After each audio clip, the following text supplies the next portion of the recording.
Hi everyone, my name is Rachin and I welcome you to Yourpedia. So as you all know कि हमारे RCC का session चल रहा है, RCC के लाइव क्लासेस चल रही हैं. So we have come across this thing कि आपको सिर्फ RCC गेट ही लेना पड़ा है, उससे रिलेवेंट जितने आगे जितने प्रोजेक्ट्स हो सकते हैं, जितने इंटरव्यूज हो सकते हैं, उन सबको क्लब करके साथ में पढ़ें ताकि स्मार्ट वे में कुछ पढ़ाई हो सके. नाउ इन दिस मॉड्यूल जो कि हॉलिस्टिकली क्रिएट किया गया है, इसमें हम लोग क्या क्या बात करेंगे. अनलाइक एनी अदर सेंटर, कोई और जगह जहाँ पे सिर्फ आपको गेट के लिए पढ़ाते हैं, we are not going to do that. हम लोग क्या करने वाले हैं, हम रिटर्न एग्जाम की तैयारी तो करेंगे ही करेंगे, कंप्लीट रिटर्न एग्जाम की तैयारी करेंगे.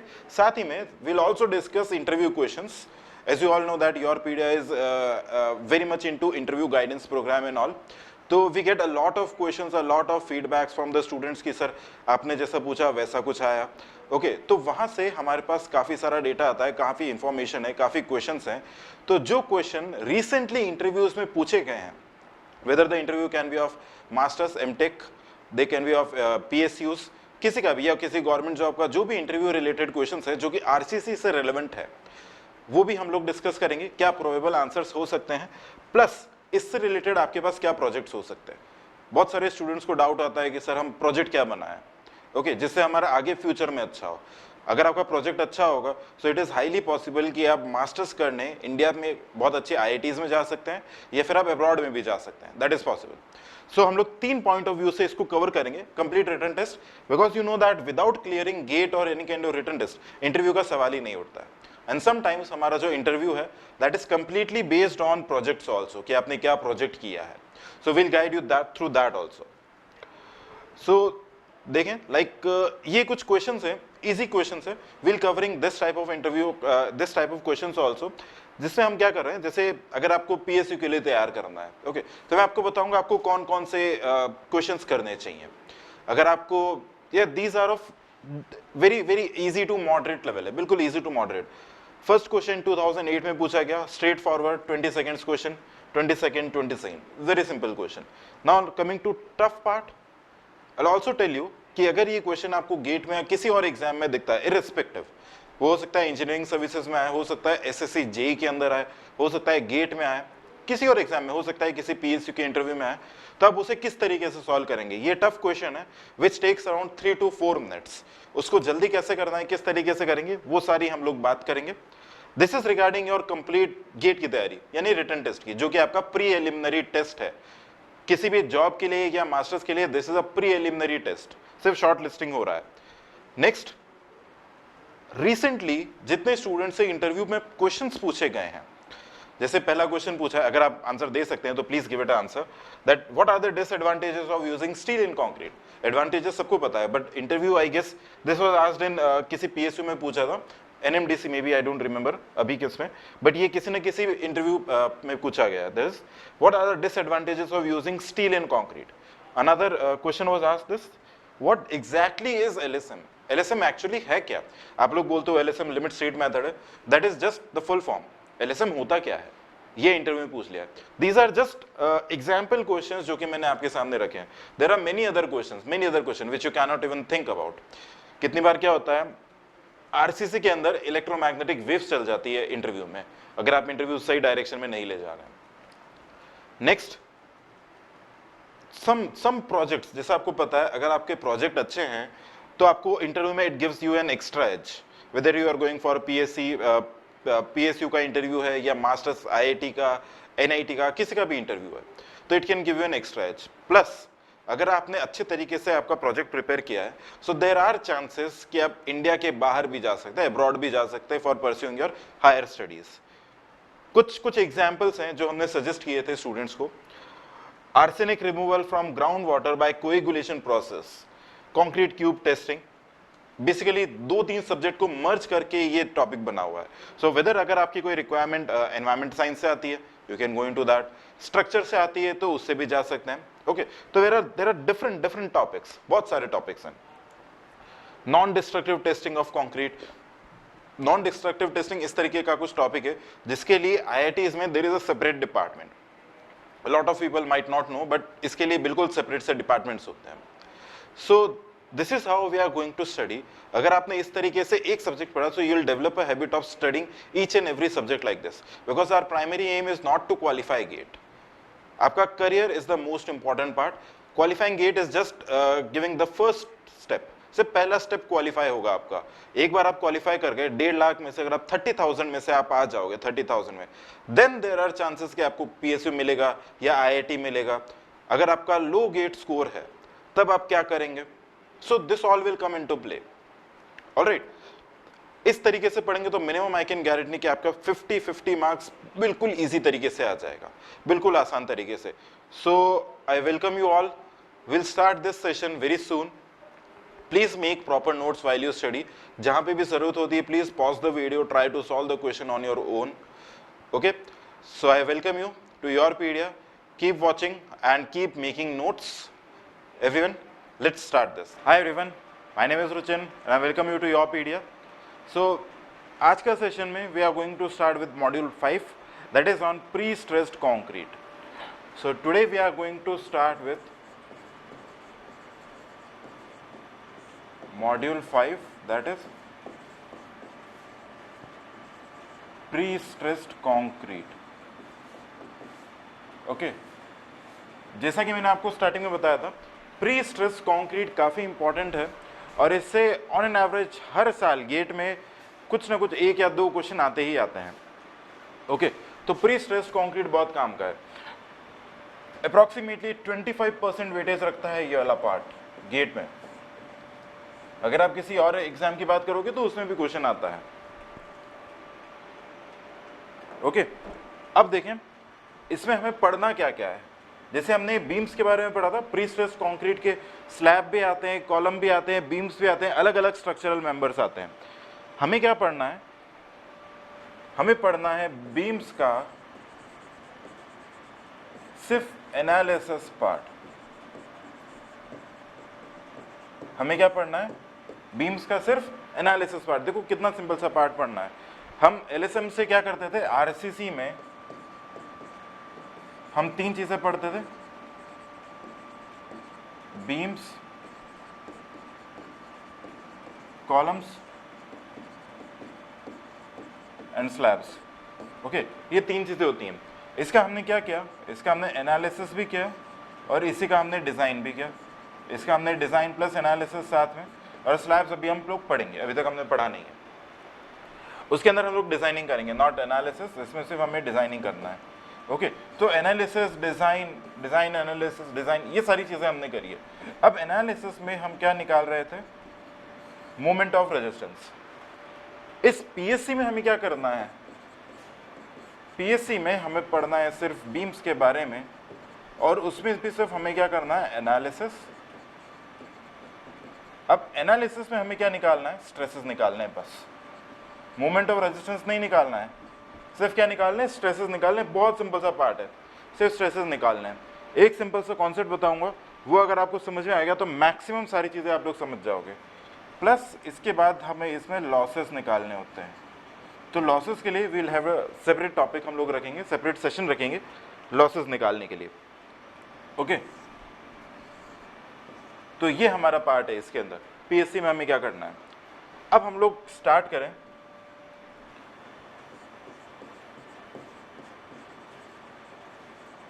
प्री स्ट्रेस्ड कंक्रीट,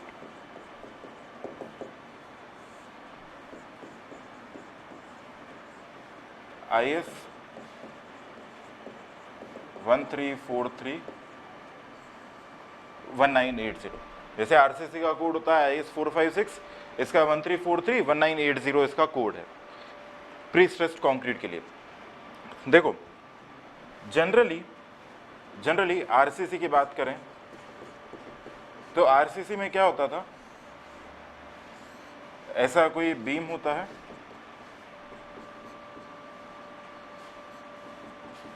ओके, अगर यहाँ पे कुछ लोड आ रहा है हम लोग क्या करते थे? यहाँ पे कुछ रेनफोर्समेंट प्रोवाइड कर देते थे, ये करते थे। तो इससे क्या होता था? यहाँ पे ये जो बेंडिंग होने वाली है कुछ ऐसे इस तरीके से कुछ ये बेंड करेगा। ओके, तो ऊपर कंप्रेशन जोन आएगा, नीचे टेंशन जोन आएगा। तो नीचे टेंशन जोन आया, उसमें क्रैक्स आए, उससे बचाने के लिए हम क्या करते थे? We used to provide longitudinal reinforcement. We use to provide what, longitudinal reinforcement. ये लॉन्गिट्यूडनल रेनफोर्समेंट हमने प्रोवाइड कर दी ताकि नीचे से क्रैक्स आना बंद हो जाए। अब सेम हम पीएससी में क्या करते हैं, देखो मैं आपको डेफिनेशन भी लिखा दूंगा। प्री स्ट्रेस्ड कंक्रीट में क्या करते हैं, ये बीम है,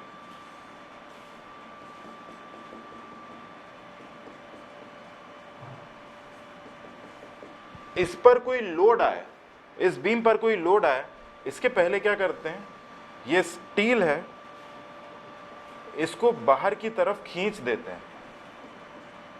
इसको क्या करते हैं, बाहर की तरफ खींचते हैं। अब स्टील को बाहर की तरफ खींचेंगे तो अंदर कुछ ना कुछ जाएगा ना, Newton's third law, equal and opposite reaction. अगर स्टील को बाहर खींच रहे हैं तो मैं क्या कर रहा हूं, कंक्रीट को अंदर की तरफ कंप्रेस कर रहा हूं। सिंपल सा, ऐसे पकड़ के खींच रहे हैं तो कंक्रीट अंदर जाएगा, स्टील बाहर आएगा। सेम यहां से अगर हम लोग स्टील को खींच रहे हैं तो कंक्रीट यहां पे क्या होगा, हल्का सा कंप्रेस हो जाएगा नीचे से। यानी ये जो स्टील का और कंक्रीट का जो स्ट्रक्चर है ये कुछ इस तरीके से हो जाएगा। हालांकि कर्वेचर बहुत कम होगा, नेग्लिजिबल कर्वेचर होता है, बहुत कम होता है। ओके, तब अब इसके ऊपर जब भी लोड आएगा तो ये बीम कैसे हो जाएगी, जो कि इनिशियली कुछ ऐसे थी,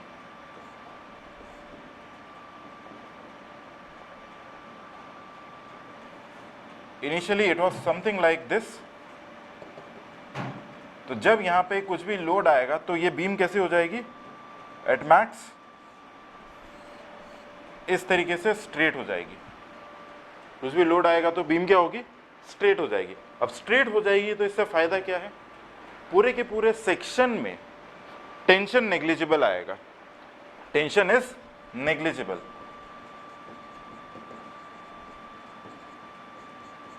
समझ में आया, हमारा टेंशन क्या है, नेग्लिजिबल है, टेंशन नेग्लिजिबल है। अगर टेंशन नेग्लिजिबल होता है, ओके, टेंशन नेग्लिजिबल होता है तो उस केस में कंक्रीट के पूरे सेक्शन को वी कैन यूटिलाइज। हमारा असम्पशन क्या था एलएसएम डब्ल्यूएसएम में आरसीसी के, कि जहां पे टेंशन जोन आ रहा है, ओके, न्यूट्रल एक्सिस के नीचे टेंशन जोन आ रहा है, तो उस वाले पूरे पार्ट को कंक्रीट को हम इग्नोर कर देते थे। हालांकि concrete can take tensile strength, okay, उसका भी कुछ टेंसाइल स्ट्रेंथ होता है, बट हम ये मान के चलते हैं कि वो ऑलमोस्ट बहुत कम है एज कंपेयर टू स्टील। तो यहाँ पे क्या है, यहाँ पे न्यूट्रल एक्सिस के नीचे का भी कंप्लीट एरिया यूटिलाइज होगा फॉर एनालिसिस पर्पस। ओके, तो यहाँ पे प्री स्ट्रेस्ड कंक्रीट में same section as compare to RCC ज्यादा लोड कैरी कर सकता है, क्योंकि total section is under compression और very less tension, compression and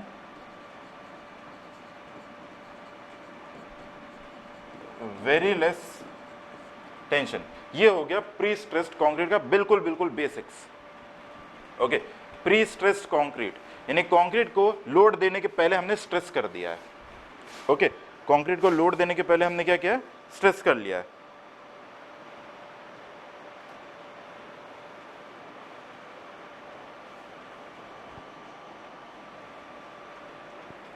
okay, लिख लो इसको लिख लो, फिर मैं आपको पीएससी का डेफिनेशन लिखवा रहा हूं।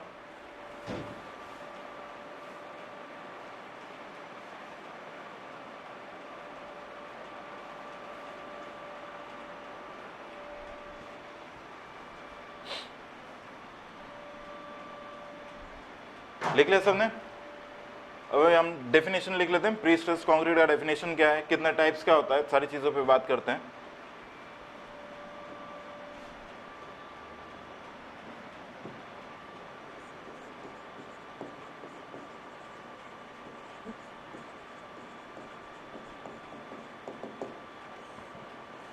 तो इसके डेफिनेशन में लिखना है,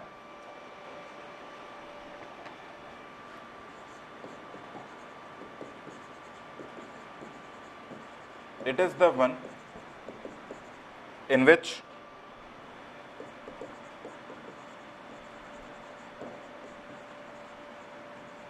internal stresses are produced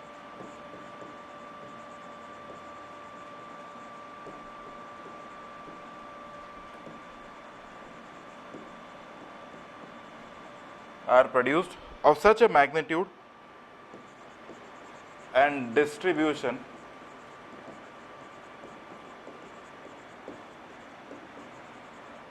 so that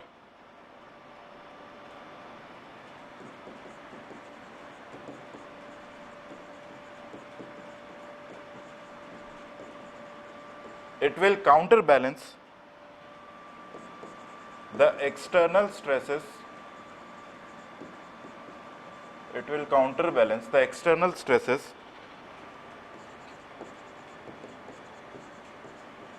which are developed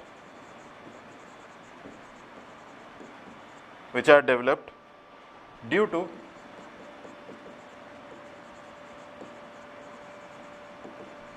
external loading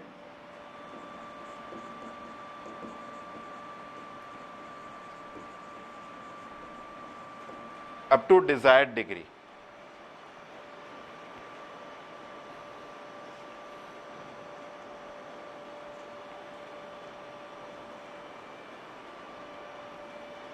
Okay, it is the one in which internal stresses are produced of such a magnitude and distribution so that it will counterbalance the external stresses which are developed due to external loading up to desired degree. कुल मिला के कहने का मतलब यही है, technical language है इसलिए थोड़ा सा टफ लगता है. ओके, कहने का मतलब वही है. अब देखो ये जो प्री स्ट्रेस्ड कंक्रीट है ये दो तरीके का होता है. एक होता है प्री टेंशन पीएससी और एक होता है पोस्ट टेंशन पीएससी. देखो pre tension pre stressed concrete, post tension pre stressed concrete. Okay, दो तरीके का होता है. तो सबसे पहले स्टार्ट करते हैं विथ प्री टेंशन पीएससी और उसके बाद में बात करेंगे पोस्ट टेंशन पीएससी की. सबसे पहले लिखते हैं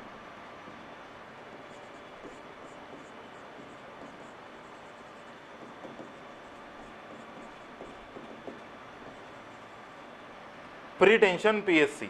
ओके, देखो प्री टेंशन पीएससी का मतलब क्या है. जैसे पहले प्री टेंशन का मतलब क्या हो रहा है,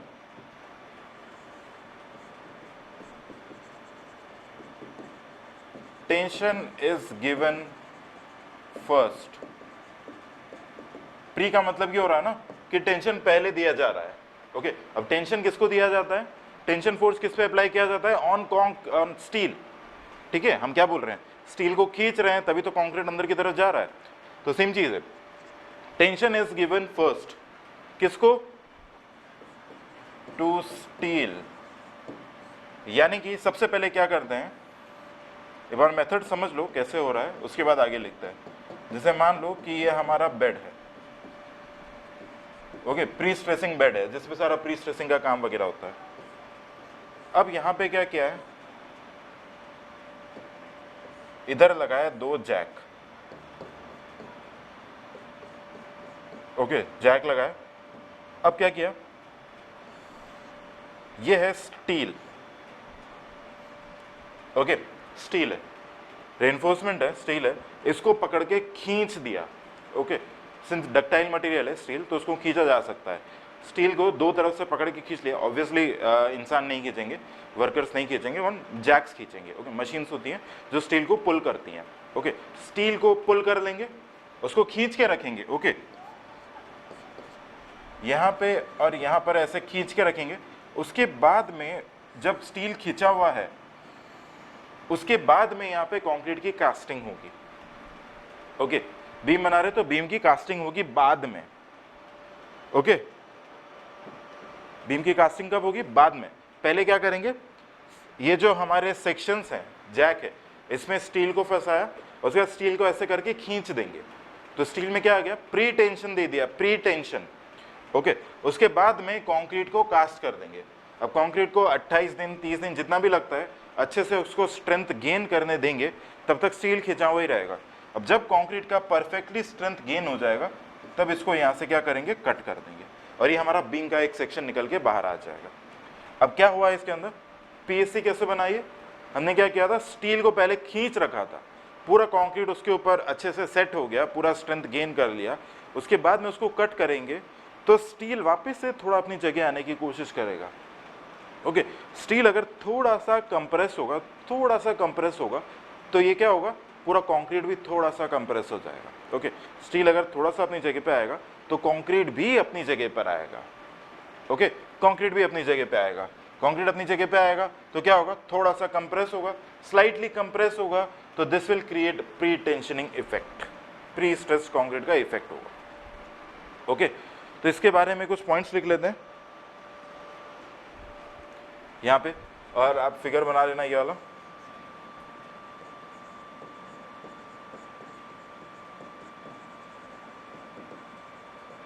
इन pre tension PSC, the stresses are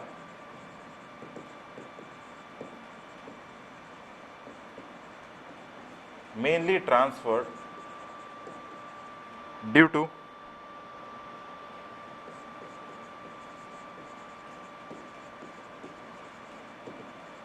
proper bonding between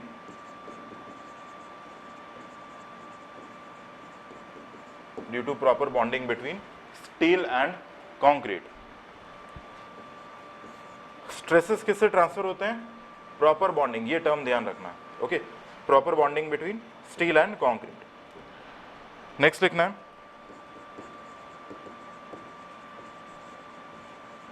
the minimum grade of concrete is M40। Okay, minimum grade of concrete बिल्कुल अच्छे से याद रखना है। Okay, minimum grade of concrete is M40, इसको याद रखना है M40।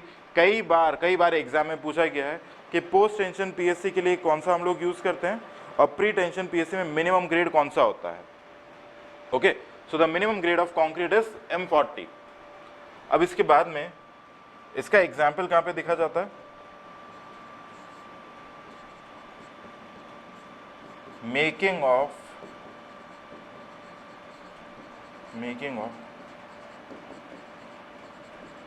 रेलवे स्लीपर्स, बर्थ वाले स्लीपर नहीं, ट्रैक पे जो स्लीपर्स लगे होते हैं कंक्रीट के होते हैं। ओके, वो प्री टेंशनड होते हैं। आप देखोगे वो हल्का सा कर्व्ड होता है, थोड़ा सा आप ध्यान से देखोगे तो क्रॉस सेक्शन में कुछ ऐसा दिखेगा, और यहाँ पे आपको ऐसे स्टील भी दिख जाएगा इस तरीके से। Okay, now this method is called Hoyer's method, or also called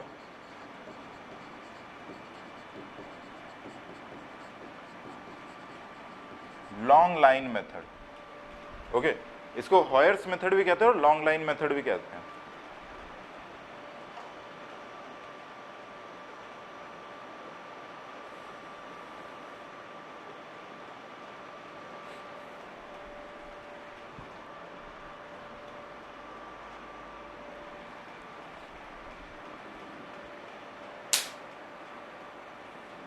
okay, Hoyer's method और long line method। The minimum grade of concrete is M40, याद रखना है। ये हमारे लिए हो गया प्री टेंशन PSC। ओके, इसको लिख लो एक बार, फिर नेक्स्ट आते हैं पोस्ट टेंशन PSC में।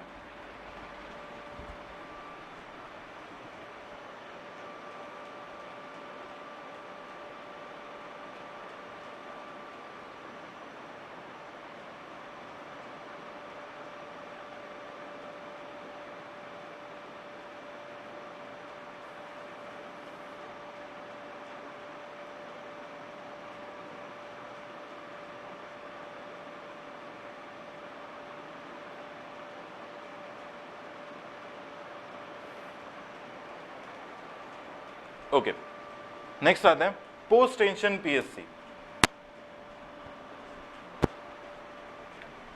बी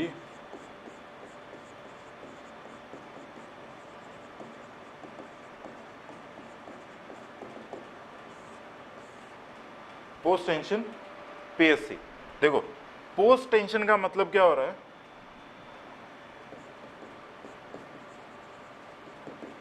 इस वर्ड का मतलब प्री टेंशन था और एक post tension. Tension is given later, किसको,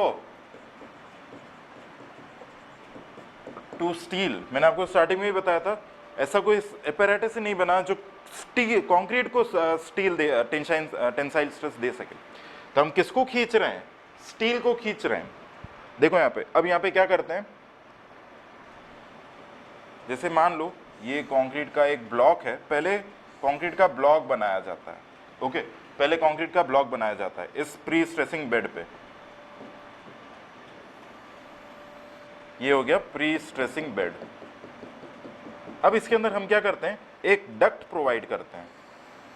क्या करते हैं? हॉलो डक्ट प्रोवाइड करते हैं, खाली स्पेस प्रोवाइड कर देते हैं इस बीम के अंदर। प्लास्टिक के पीवीसी के पाइप्स डाल देते हैं, तो उसके अंदर एक हॉलो स्पेस रह जाता है और फिर कंक्रीट की कास्टिंग हो जाती है। जिस भी ग्रेड का कंक्रीट करना है वो कास्ट कर देते हैं। वंस कंक्रीट इज सेटल्ड, अच्छी तरीके से सेट हो गया, 28 दिन 30 दिन जितने भी लग रहे हैं, उसके बाद में यहाँ से स्टील को डालेंगे और ऐसे कुछ पास करेंगे, इस हॉलो डक्ट के अंदर स्टील को पास करेंगे और उसके बाद में इसको इस तरीके से खींचा जाएगा। क्या किया? पहले हॉलो डक्ट के साथ में कंक्रीट को कास्ट कर देंगे। ओके, कंक्रीट को कास्ट कर देंगे।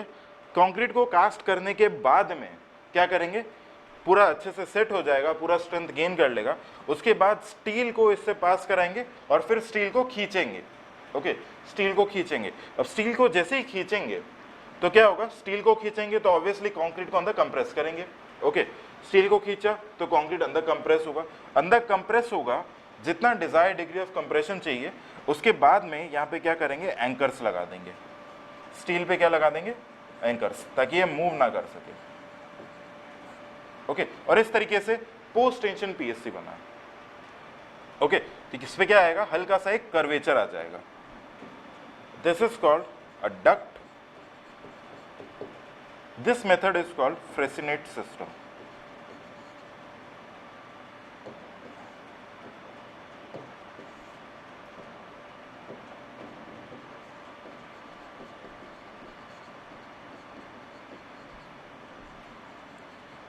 फ्रेसिनेट सिस्टम। ओके, और भी मेथड्स हैं। फ्रेसिनेट सिस्टम है ये वाला। अब इसके बारे में कुछ इंपॉर्टेंट पॉइंट्स लिखने हैं।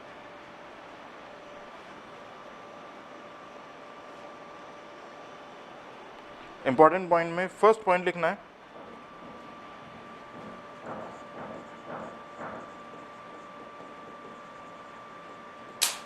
इन post tension PSC the stresses are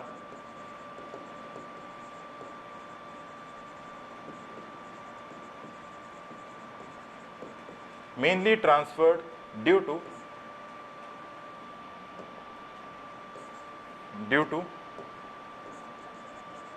end bearing, due to end bearing. उसके अंदर क्या था, proper bonding between steel and concrete. यहाँ पे क्या है, एंड बियरिंग। तो एंड पे बियरिंग्स जो एंकर्स लगे हैं वो सही से लगे होने चाहिए।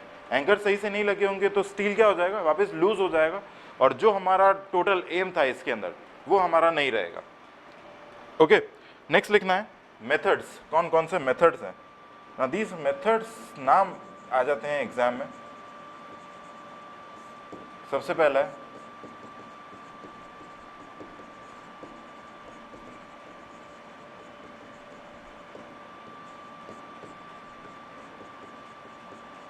Lee-Macol system,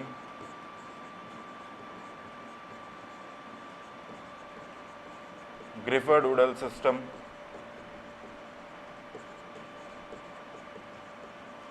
और fourth Magnell-Blatten system। Fourth is Magnell-Blatten system। Okay, ये चार सिस्टम, ये फ्रेसिनेट मेथड है। ये अलग अलग सारी इंजीनियरिंग है, आपको सिर्फ नाम ध्यान रखना होता है। Okay, just if you can remember the name that is enough, sufficient है वो। अब इसके बाद आते हैं what is the minimum grade of concrete.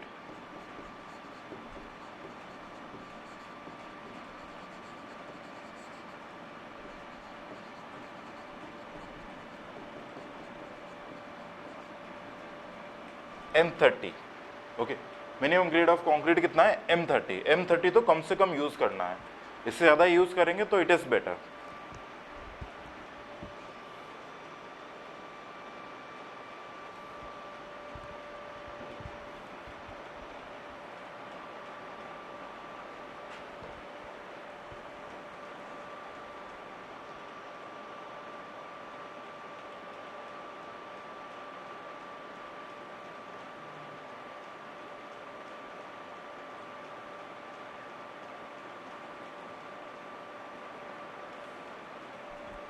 इसको हम लोग यूज़ करते हैं मेट्रो के जो सेगमेंट्स बनते हैं, जैसे अपने मेट्रो का जैसे दिल्ली मेट्रो या मुंबई मेट्रो या बेंगलोर चेन्नई में जो भी है, वहाँ पे जो मेट्रो के सेगमेंट्स बनते हैं अलग अलग, वो सारे सारे क्या होता है, पोस्ट टेंशन होते हैं। ओके, तो ये हमारे लिए हुआ पोस्ट टेंशन पीएससी। अब जनरल कुछ एक पॉइंट लिखने हैं जो कि रेलेवेंट है पीएससी और आरसीसी दोनों को डिफरेंशिएट करने में। फिर हम लोग असम्पशंस पे आएंगे, देन हम लोग एनालिसिस पार्ट पे आएंगे। नेक्स्ट पॉइंट लिखना है, फर्स्ट पॉइंट लिखना है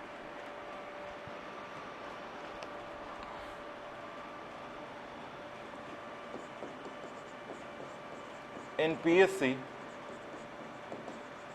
the section is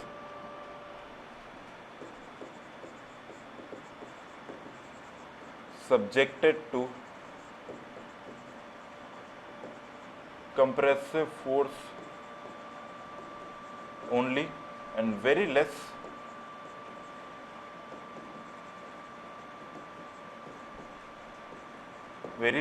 tensile force. Since concrete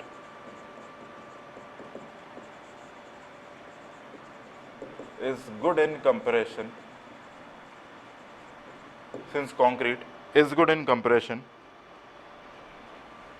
and in PSC whole cross section is used for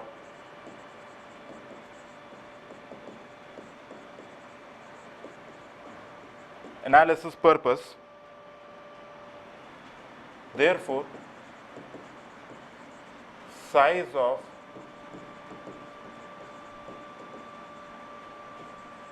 cross section reduces and load on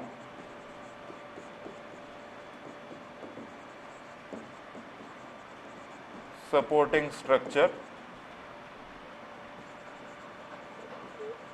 is also reduced. Okay, कहने का मतलब क्या है, पहले हम आरसीसी में क्या कर रहे थे, आरसीसी में हम ये वाला पार्ट कर रहे थे, देखना यहाँ पे आरसीसी में हम न्यूट्रल एक्सिस के नीचे वाला जितना भी कंक्रीट है उसे हम क्या कर रहे थे, नेग्लेक्ट कर रहे थे। यानी हम सिर्फ इतना सा ये वाला पोर्शन और एक एरिया ऑफ स्टील इसको काउंट कर रहे थे। This was in are RCC. ठीक है, अब देखो पीएससी में क्या हो रहा है, पीएससी में क्या कर रहे हैं, मान लो ये प्री स्ट्रेस कंक्रीट है, दिखेगा तो इसी तरीके से, इसका भी न्यूट्रल एक्सिस समवेयर अराउंड कुछ यहीं पे आएगा, बट यहाँ पे हम क्या कर रहे हैं, टोटल एरिया ऑफ कंक्रीट को काउंट कर रहे हैं for analysis purpose. This is PSC. Okay, total को हम लोग काउंट कर रहे हैं फॉर एनालिसिस पर्पस। सो ये बहुत सारी चीज़ों में हेल्प करता है, शियर स्ट्रेंथ इंक्रीज करता है, लोड कैरिंग कैपेसिटी को बढ़ाता है, जितने स्ट्रेसेस होते हैं वो ज़्यादा ले सकता है ये वाला स्ट्रक्चर। ओके, स्ट्रेसेस ज़्यादा ले सकता है तो क्या करेंगे, हमें जितने सेक्शन की रिक्वायरमेंट है उतना एक्चुअली ना प्रोवाइड कराएं, उतने की ज़रूरत ही नहीं रहेगी, क्योंकि लोड ज़्यादा ले सकता है तो size of cross section will reduce. अगर size of cross section will reduce तो सपोर्टिंग वेट जो है, जो सब स्ट्रक्चर है उस पर जो वेट आना है वो रिड्यूस हो जाएगा, इकोनॉमिकल थोड़ा सा हो जाएगा क्योंकि transportation cost will reduce. Okay, तो ये सारी चीज़ें। अब इसमें एक पॉइंट और लिखना है, थर्ड पॉइंट करके लिख लेते हैं, improves shearing resistance, improves shearing resistance।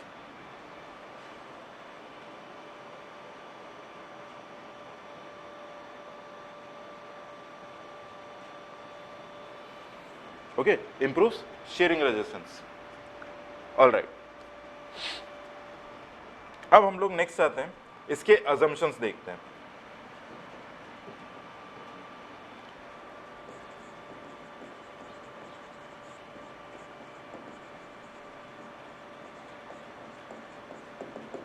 Assumptions in PSC, पहला अजम्पशन लिखना है,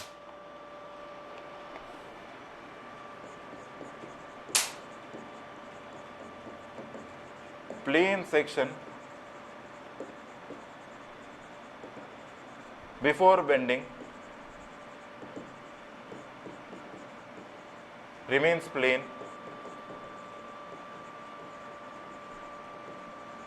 after bending. Okay, plane section before bending remains plane after bending. कई बार ये वाला अजम्पशन आया है. इसका मतलब क्या है? The strain profile is linear. हम लोग पहले भी देख चुके हैं. इसका मतलब क्या है? यहां पे लिखते हैं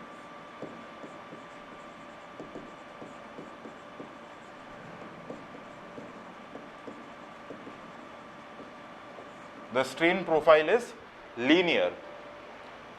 अब इंपॉर्टेंट क्वेश्चन ये बनता है, गेट में इंजीनियरिंग सर्विसेज में क्वेश्चन ही बोलते थे कि ये जो अजम्पशन है plane section before bending remains plane after bending, कौन कौन सी थियोरीज में एप्लीकेबल है?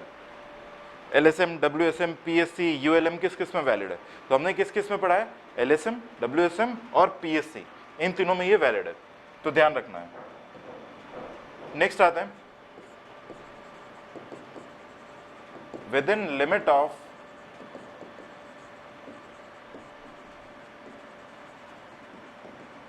deformation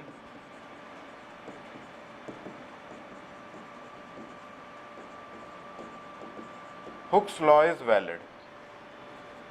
Within limit of deformation Hooke's law is valid. इसके बाद में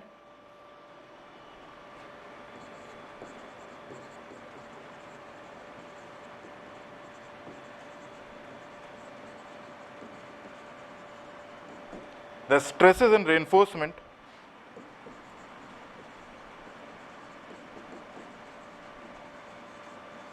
does not changes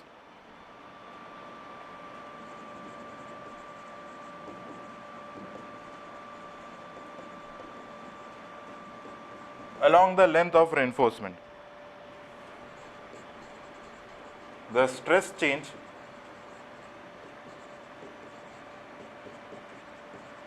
takes place in concrete only.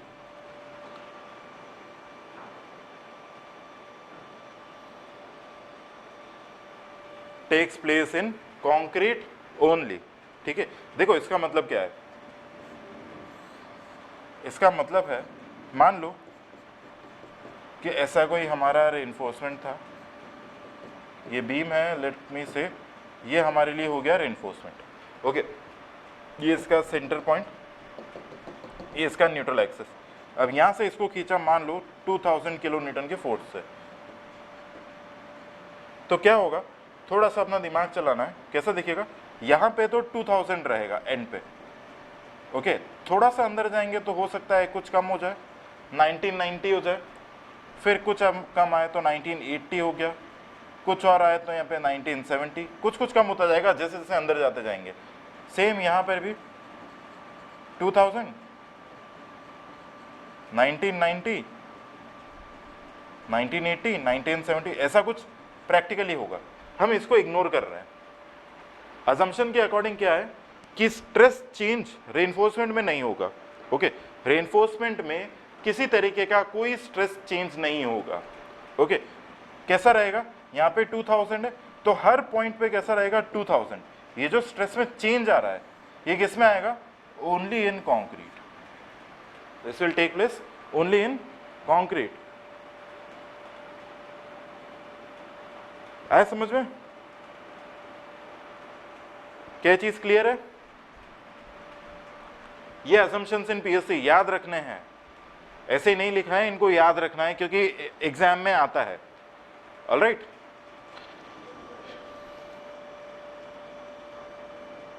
Okay.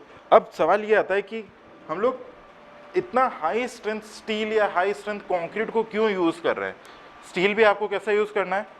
1600 Newton पर mm स्क्वायर का, 2000 न्यूटन पर mm स्क्वायर का, क्योंकि स्टील को हम खींच रहे हैं ना. तो ऐसा नहीं होना चाहिए कि आपने Fe250 को खींचा और वो टूट गया बीच में, ऐसा नहीं होना चाहिए. तो we need high tensile steel और हाई स्ट्रेंथ कंक्रीट भी हमें चाहिए. तो इसको लिखते हैं क्वेश्चन की फॉर्म में, why high tensile steel is used in PSC, is used in PSC. Okay देखो अब हाई टेंसाइल स्टील का मतलब क्या है, हम लोग यूज करेंगे Fe 1000, okay Fe 1500, Fe 2000, Fe 2500, इस तरीके का कुछ यूज करेंगे। ये हाई टेंसाइल स्टील हुआ। अब हाई टेंसाइल स्टील को क्यों यूज कर रहे हैं? Because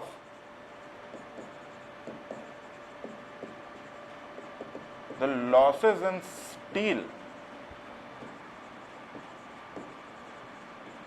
are very high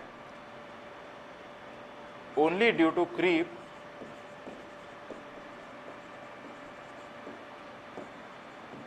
loss is 0.8%, 0.8%, 0.8% नहीं 0.08%, करेक्ट कर लेना, 0.08% ही है। मान लो कि आपने यूज किया है Fe कुछ भी यूज किया जिसके अंदर इनिशियल प्री स्ट्रेस, हम लोग ऐसा बोल देते हैं,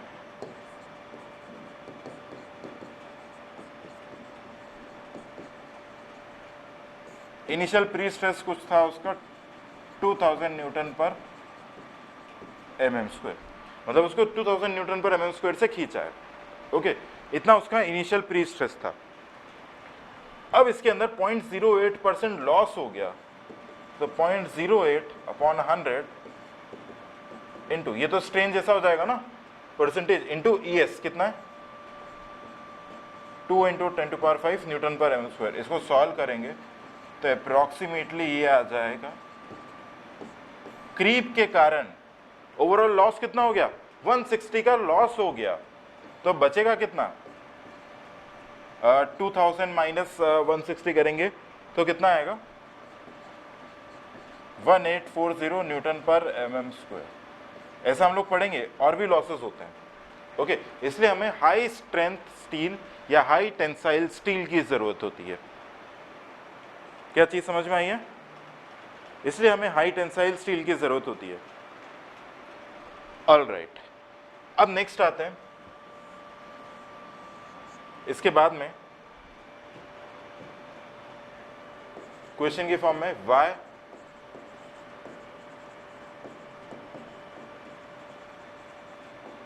high strength concrete is used in PSC. Why high strength concrete is used in PSC? सबसे पहली चीज,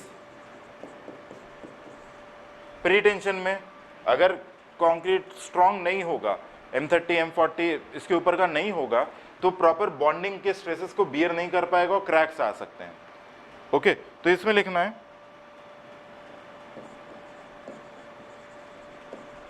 to bear high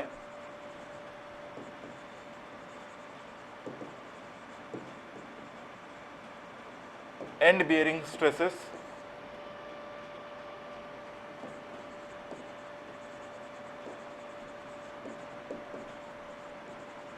to bear high bond stresses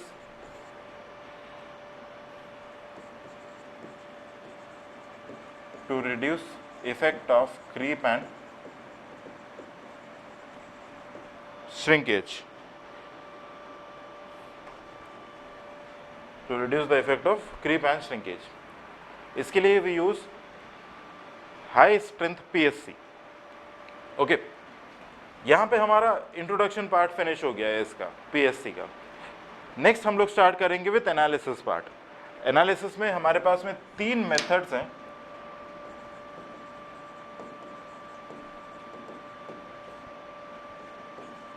एक है load balancing method,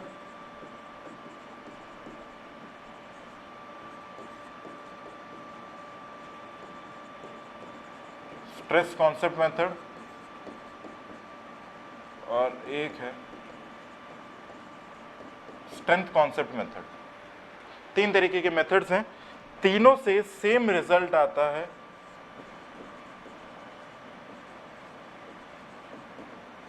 okay same result आता है, इरेस्पेक्टिव आप कोई सा मेथड करो सेम रिजल्ट आता है। इस मेथड को ही हम लोग यूज करेंगे गेट, हालांकि हम पढ़ेंगे तीनों, क्योंकि हो सकता है आपको इंजीनियरिंग सर्विसेज के मेंस में आ जाए कि लोड बैलेंसिंग मेथड से क्वेश्चन को सॉल्व करना है या फिर स्ट्रेंथ कॉन्सेप्ट मेथड से सॉल्व करना है, तो आपको पता होना चाहिए। एसएससी जेईई के मेंस में आ सकता है, कन्वेंशनल आता है तो आपको जो मेथड दे रखा है उसी मेथड से सॉल्व करना है। बट अगर ऑब्जेक्टिव में आता है तो आपके डिस्क्रिप्शन के ऊपर है कि आप किससे सॉल्व करना चाहते हो। तीनों से सेम आता है, most easiest is stress concept. So next lecture में will start with analysis. Okay, so please एक बार इस पूरे सेशन को गो थ्रू कर लो ताकि आपको बेसिक्स अच्छे से क्लियर हो जाए, फिर हम लोग प्री स्ट्रेस्ड कंक्रीट का एनालिसिस पार्ट स्टार्ट करेंगे। So till then everyone take care, bye bye.